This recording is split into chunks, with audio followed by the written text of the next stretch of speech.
Rasulullah sallallahu alaihi wasallam bersabda, "Ragima amfu rajulin dzukirtu indahu falam yusalli alayya." Rawahu Tirmidzi an Abi Hurairah wa hasanah. Celakalah orang yang tidak bersalawat kepadaku ketika namaku disebut di hadapannya. Rasulullah sallallahu alaihi wasallam bersabda, "Al-bakhilu man dzukirtu indahu falam yusalli alayya." Orang yang kikir, bakhil adalah orang yang tidak bersalawat kepadaku ketika namaku disebut di hadapannya. Jadi nama Rasulullah sallallahu alaihi wasallam kada sebuting banyak ngaran nabi kita, termasuk Rasul nama nabi kita, nabi nama nabi kita juga. Nah, jadi bila mana kita mendengar ada orang menyebut salah satu di antara nama-nama Rasul itu, kita dituntut untuk bersalawat dan salam kepada beliau. Bila mana kita mendengar ada orang menyebut nama beliau dan kita kadang mengucapkan salawat salam kepada beliau, maka beliau mengatakan celakalah orang tersebut.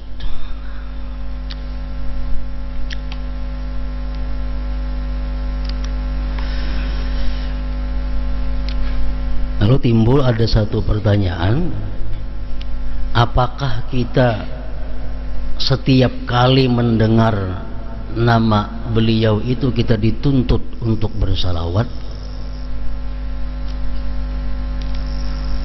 Karena banyak hadis yang mengancam orang yang tidak bersalawat kepada beliau bila mana nama beliau disebut. Bahkan ada hadis yang lain mengatakan bahwa orang yang mendengar namaku disebut tapi dia tidak bersalawat kepadaku, pannar, maka dia adalah masuk neraka. Ada hadis demikian. Nah, lalu para ulama memperjelas masalah ini.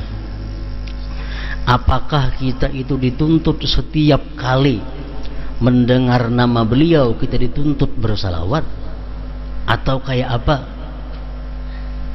Nah, lalu diantaranya ada sebagian ulama yang mengatakan bahwa andai kata di dalam majelis itu berulang-ulang disebut nama Nabi kita, andai kata kita berselawat satu kali, itu sudah cukup untuk di dalam majelis tersebut.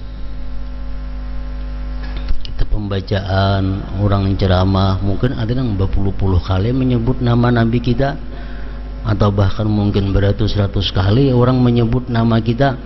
Apakah kita setiap kali mendengar itu dituntut untuk bersalawat? Memang demikian. Tapi andai kata dia bersalawat cuma satu kali, itu sudah mencukupi untuk di dalam majelis tersebut. Nah, kita berapa kali kita menyambat ngaran sidin? Salawat kita. Cuma andai kita kadata salawat cuma sekali aja sudah cukup untuk menutupi salawat beberapa kali di dalam majelis tersebut.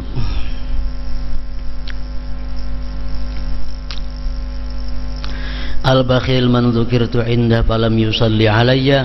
Orang yang kikir, bakhil adalah orang yang tidak bersalawat kepadaku ketika namaku disebut di hadapannya. Hadis hasan riwayat Tirmidzi dan dari Ali. Man shalla alayya sallat alaihi al-malaikah wa man shalla alayya wahidah sallallahu alaihi asyra salawat wa huttat anhu asyru khati'at wa rufi'at lahu asyru darajat.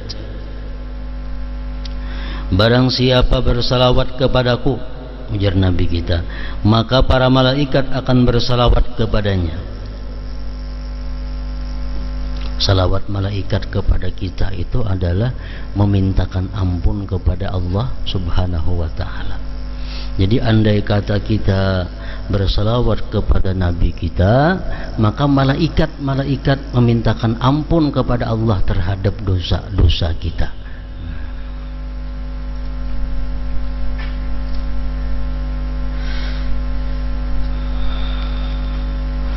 Dan barang siapa bersalawat kepadaku 1 kali, maka Allah bersalawat kepadanya 10 kali. Nah, salawat Allah kepada kita kayak apa? Mencurahkan rahmahnya, rahmah yang khusus yang dicurahkan Allah 10 kali kepada orang yang bersalawat kepada Nabi, dan dihapus 10 kesalahannya, dan ditingkatkan 10 derajat kedudukannya. Hadis riwayat Ahmad, Nasai dan Hakim dengan matan yang sedikit berbeda. Dalam riwayat lain disebutkan wa kutiba lahu asyru hasanat, dan dicatat baginya 10 kebaikan. Dan Rasulullah sallallahu alaihi wasallam bersabda, man sallama alayya asyran faka'annama a'taqa raqabah. Barang siapa mengucapkan salam kepadaku sebanyak 10 kali, maka ia seperti memerdekakan seorang budak.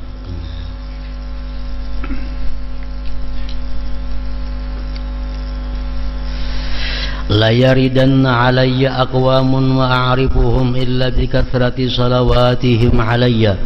Sesungguhnya akan datang beberapa kaum mengunjungiku di akhirat kaina, dan aku tidak mengenal mereka kecuali karena banyaknya salawat mereka kepadaku. Itu yang membuat Nabi kita kenal kepada orang-orang yang banyak bersalawat. Anjakum yaumal qiyamah min mawatinihi aktsarukum alayya salatan. Orang yang paling selamat dari tempat-tempat yang berbahaya, orang yang paling selamat dari tempat-tempat yang berbahaya di hari kiamat adalah orang yang paling banyak bersalawat kepadaku. Nah, dari sekian banyak hadis, ratusan mungkin ribuan, dari berbagai macam hadisnya, dari yang sahih sampai yang dhaif, yang menjelaskan tentang keutamaan, keuntungan, fadilah orang yang bersalawat ini. Lalu ada orang yang bertanya kepada Imam Ramli rahimahullah wa nafa'ana bi ulumih.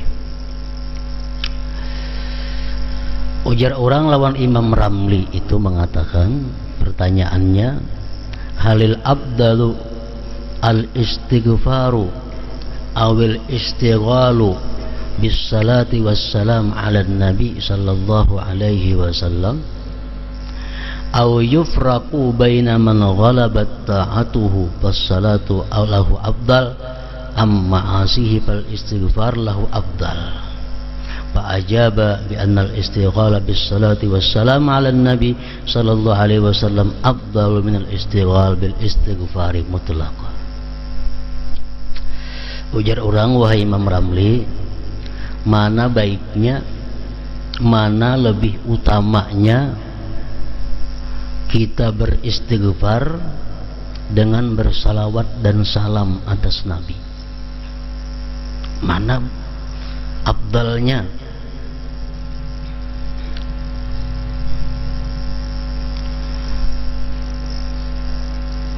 Imam Ramli menjawab, lebih afdal bersalawat dan salam atas Nabi sallallahu alaihi wasallam.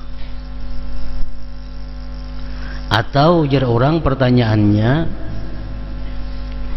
orang yang lebih banyak dosanya, apakah lebih baik dia banyak istighfar atau banyak salawat? Kalau orang itu orang saleh, orang itu orang yang kada banyak dosa, sudah jelas lebih baik banyak salawat daripada banyak istighfar. Nah, kalau orang ini pang banyak dosanya, lebih banyak maksiatnya, mana baiknya istighfar kan dibanyakinya salawat dan salam kepada Nabi kan? Imam Ramli menjawab, tetap lebih baik salawat dan salam kepada Nabi sallallahu alaihi wasallam. Walaupun orangnya fasik, walaupun orangnya zalim, tetap ini lebih baik banyak istighfar, banyak salawat daripada istighfar. Kenapa sebabnya? Maka lebih baik salawat, lebih afdal salawat daripada istighfar. Karena tadi dalam hadis disebutkan barang siapa bersalawat kepadaku, ujar Nabi, maka malaikat akan memintakan ampun terhadap inya.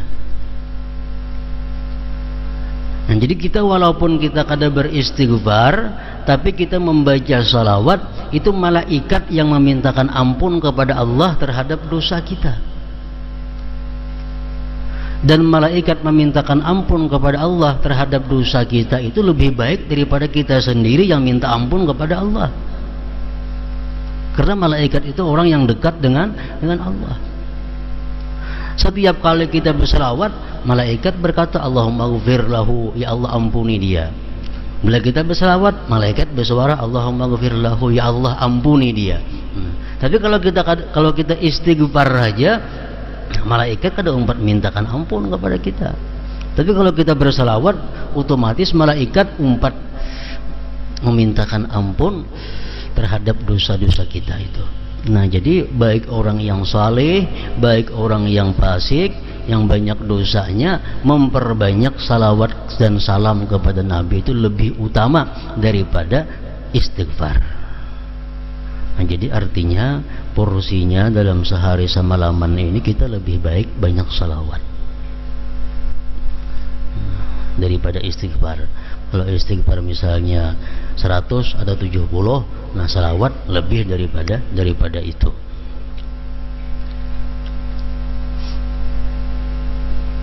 Ada lagi pertanyaan kepada Syekh Abdul Abbas At-Tijani. Beliau ditanyakan mana afdalnya membaca Al-Quran dengan membaca salawat kepada Nabi. Tadi kan istighfar, sudah jelas lebih afdal salawat. Nah sekarang Quran, mana afdalnya kita membaca Quran dengan membaca salawat dan salam kepada Nabi?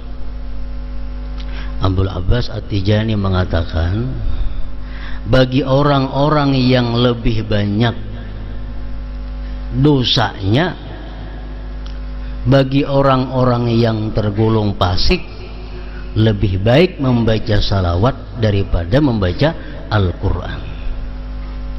Kalau orang-orang yang saleh, orang-orang yang sudah lebih banyak taatnya daripada maksiatnya, lebih baik dia memperbanyak membaca Al-Quran daripada membaca salawat. Nah, ini perkataan Syekh Abdul Abbas.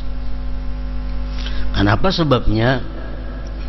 Karena kalau orang fasik itu membaca Al-Quran, Quran itu kalamullah.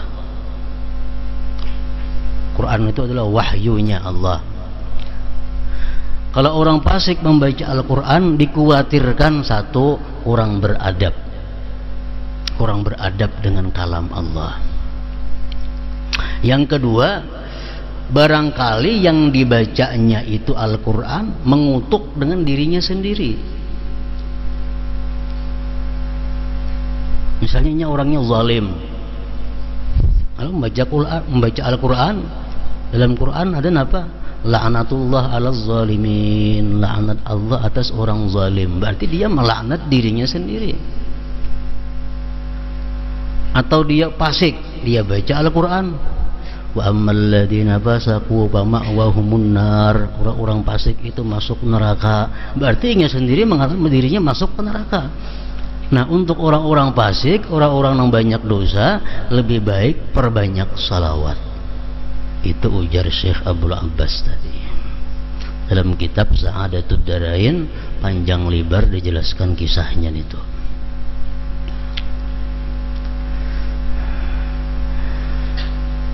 Nah, kemudian lagi, mana afdalnya salawat dengan zikir la ilaha illallah.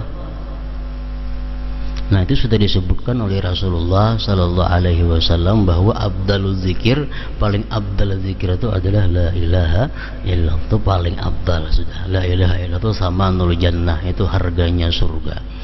La ilaha illallah. Jadi yang paling banyak porsi ibadah kita dalam sehari semalaman ini zikrullah, la ilaha illallah. Nomor 2-nya salawat kepada Rasulullah. Nah, hanya membaca Al-Quran, hanya istighfar, itu adalah amalia-amalia yang kada boleh tidak dalam sehari semalaman ini ada kita lakukan.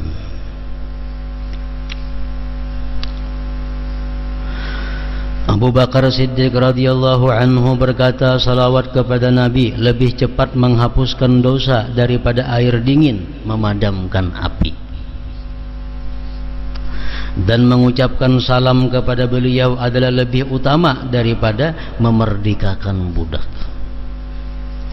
Umar dan Ali radhiyallahu anhuma menyampaikan sebuah hadis yang oleh Ali sendiri dinyatakan sebagai hadis marfu', yaitu inna du'a mawqufun bainas sama wal ard hatta tusalli ala nabiyyika. Sesungguhnya sebuah doa akan terhenti di antara langit dan bumi sebelum engkau bersalawat kepada nabimu.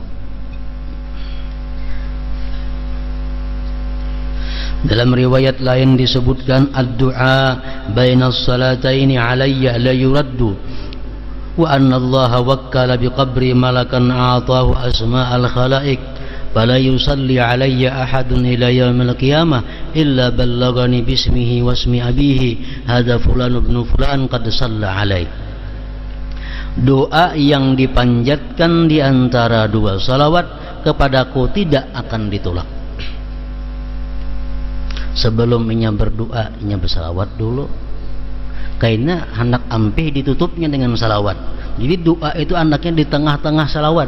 Nah, doa seperti itu kada ditolak oleh Allah Subhanahu wa taala. Dan sesungguhnya Allah telah mewakilkan seseorang malaikat di kuburku, dan Allah telah memberinya seluruh nama makhluk. Tidak ada seorang pun yang bersalawat kepadaku sampai hari kiamat kecuali malaikat tersebut menyampaikannya kepadaku dengan namanya dan nama ayahnya. Ini Fulan bin Fulan telah bersalawat kepadamu. Jadi salawat dan salam kepada Rasulullah termasuk salah satu merupakan kunci mustajabnya doa, di samping yang lain-lainnya, seperti Bismillahirrahmanirrahim di awal doa. Itu termasuk adalah mencepatkan doa itu diijabah oleh Allah Subhanahu wa taala. Jadi sebelum berdoa Bismillahirrahmanirrahim. Kemudian lagi memuji Allah, alhamdulillahirabbil alamin. Sesudah bismillah itu termasuk mempercepat doa itu mustajab. Sesudah hamdalah hanyar salawat dan salam kepada Nabi. Nah, kemudian hanyar doa. Kalau doanya panjang, kayaknya di tengah-tengah diselingi lawan salawat, doa pulang, salawat pulang, doa pulang. Kalau doanya panjang, nah, kayaknya akhir doa ditutup dengan salawat, dengan alhamdulillahirabbil alamin, dengan amin. Nah, itu pun termasuk mempercepat dikabulkannya doa tadi juga. Jadi penutup doa itu salawat, alhamdulillahirabbil alamin lawan amin.